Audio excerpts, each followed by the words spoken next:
Hey there, and welcome back to English Revived, the podcast that helps you not just learn English, but live it.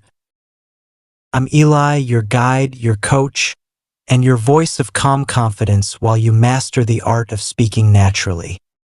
Today's episode is not about grammar, not about memorizing vocabulary, and not about tricks or shortcuts. It's about something much deeper. Something that truly separates fluent speakers from eternal learners.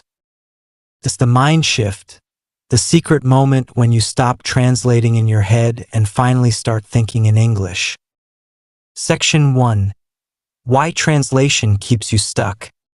When most learners begin studying English, they do what feels natural. They think in their native language, then try to translate word by word into English. It makes sense at first, feels safe. But here's the truth. Translation is a cage. When you translate, your thoughts must pass through two filters, your native language and English. That process takes time, energy, and confidence away from your speech. You might know the words, but your mouth hesitates, your brain lags, and you lose rhythm. Imagine trying to dance while reading the steps from a book. That's what translation does. It stops you from feeling the language. To truly sound fluent, you must break free from that habit. And to do that, we need to retrain how your brain processes English from the inside out. Section 2. The science of thinking in a new language. Your brain has an incredible ability called neuroplasticity, the power to form new pathways through repetition and experience. When you constantly translate, you strengthen the path from English your native language meaning. But if you surround yourself with English through listening, reading, and self-talk, your brain starts creating a direct connection between English meaning. That's the goal. Not translation. Connection. When you hear the word apple, you shouldn't picture the word in your language. You should instantly see the fruit, smell it, imagine its taste. That's when you start thinking in English. This process doesn't happen overnight. But every time you use English directly without relying on translation, your brain rewires itself a little more. Section 3. The mirror exercise. Here's one of my favorite tools to train this ability, the mirror exercise. You don't need a teacher, a friend, or even a phone app. Just a mirror and your own voice. Stand in front of your reflection and talk about anything. Your morning, your plans, your mood. But here's the rule. You must not translate. Use only the words you already know. If you don't know a word, describe it another way. For example, if you forget the word wallet, say, "It's the small thing I keep my money in." You're still speaking English and you're still communicating. That's the secret. You're teaching your brain that English itself is enough. Over time, your confidence grows, your sentences flow naturally, and your thoughts start appearing in English first. Section 4. Thinking in small sentences. Here's another simple shift that works like magic. Start thinking in small, direct sentences throughout your day. Instead of saying in your head, I should go to the kitchen and get something to drink because I feel thirsty. Simplify it. I want water. I'm thirsty. I go to the kitchen. That's how babies learn their first language, and that's how your English brain will grow stronger. The goal is not perfection. The goal is flow. Once your mind accepts English as its default communication mode, fluency follows naturally. Section 5. The mental switch trick. Let me share a tiny mental trick that top polyglots use. When they want to switch languages, they use a mental trigger. something physical or symbolic to tell the brain, now we're in English mode.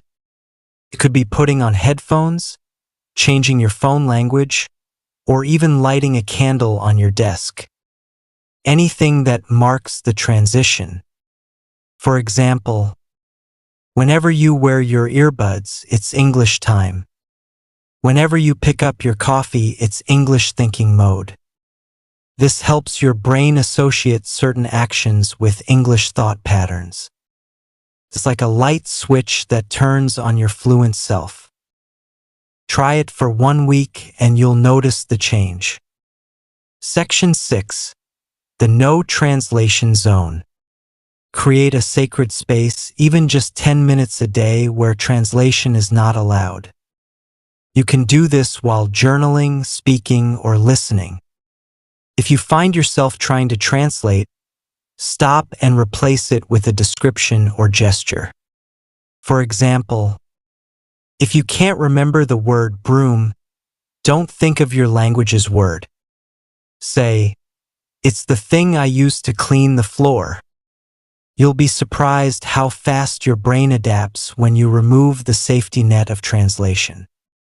Fluency is born from flexibility, not memorization. Section 7. Shadowing for thought flow. Now let's connect everything you've learned with shadowing, repeating after native speakers to train rhythm, pronunciation, and speed. But here's the twist. Don't repeat like a robot. Repeat like you mean it. When the speaker says, "I don't know what to do," feel the confusion in their voice and echo that emotion.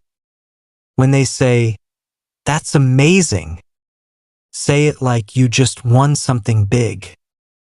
This emotional echo teaches your subconscious to feel English, not just say it. Soon you won't have to think about grammar. Your emotions will carry your sentences forward automatically.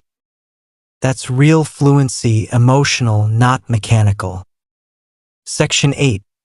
Replace words with feelings. Whenever you find yourself stuck while speaking, pause and think of the feeling, not the word. Then describe it. Instead of thinking, "How do I say this exactly?" ask yourself, "What emotion am I trying to express?" Are you happy, proud, tired, excited, nervous, or confused? Once you focus on emotion, your body takes over. You'll use natural tones, gestures, and even grammar will start adjusting itself intuitively. That's why children sound so alive when they speak. They don't think about language. They feel it. Bring that energy into your English. Section 9. Slow down to speed up. Many learners believe that speaking faster means speaking better. That's wrong. Fluency isn't about speed, it's about flow. If your words move with confidence and rhythm, even slow English sounds powerful. Pause when needed. Breathe between thoughts. Let silence become part of your rhythm. Ironically, the more comfortable you are with silence, the faster your fluency grows, because your brain has time to think in English naturally. So next time you speak, don't rush. Enjoy the sound of your voice in English. Section 10. Immersion without travel. People often say, "You need to live abroad to become fluent." That's false. You can create immersion right where you are. Set your phone, Netflix, and even your inner thoughts to English mode. When you read a label, try to describe it in English. When you walk outside, narrate what you see. The sun is bright. 2 kids are running. The car is loud. You're not just practicing words. You're building an English environment inside your mind. That's how fluency grows, from the inside out. Section 11. your English identity. Here's a beautiful truth. Fluency is not just about language. It's about identity. When you speak English, you are slightly different. Your tone, rhythm, even your body language changes. That's not fake, that's adaptation. Your English self might be more confident, calm, or expressive. Let that version of you grow. The more you embrace your English identity, the less fear you'll feel. It's not about losing your culture, it's about expanding who you are. Section 12, the final shift. At first, thinking in English feels uncomfortable. Your brain will resist. It will try to go back to translation because that's familiar. But if you keep going, something magical happens. One day, you'll realize you've been thinking in English for minutes without noticing. That's the breakthrough moment. That's the rebirth. And from that day forward, English won't feel like a subject, it'll feel like you. So here's your mission this week. Talk to yourself in English every day, even if it's short. Write one paragraph in English without translating. And most importantly, forgive every mistake. Because mistakes are proof that your English self is alive. Remember, fluency isn't built in silence. It's built in sound. Keep speaking, keep listening, and keep living in English. You are not just learning English. You are becoming bilingual in spirit.